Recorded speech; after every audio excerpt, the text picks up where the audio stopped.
wayyo deejadhani harme. Maal taateen tana koo? Harme deejadhani wayyo harme. Maaltu du'e? Tolosaa sani. Bulchaa ganda keenyaa sani. Tolosaa.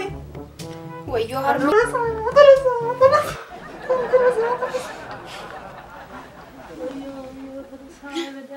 Wayyo harme. Harme. Hini dhame jaani harme. Nama tajjeese? Harme hini dhame jaani. Kan ajjeesetti dhame?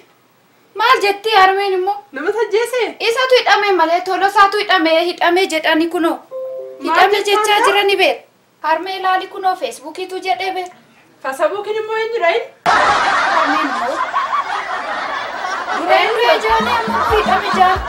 Eenyu Feesbuukiin? Kunooti Feesbuukii. Kunoo bilbila kiyya irra laattu harmee. Kana wanna qorqoorroon kanaa haasaf taa'e mortu. Maal morti? Namicha duunetti marta? Maal ishiin tun jaran? Harmeen immoo. Kana wanna qorqoorroo wanna hin taane naasoo qabatanii ijoollee nama duunetti amma Maal ishiin tun jaran?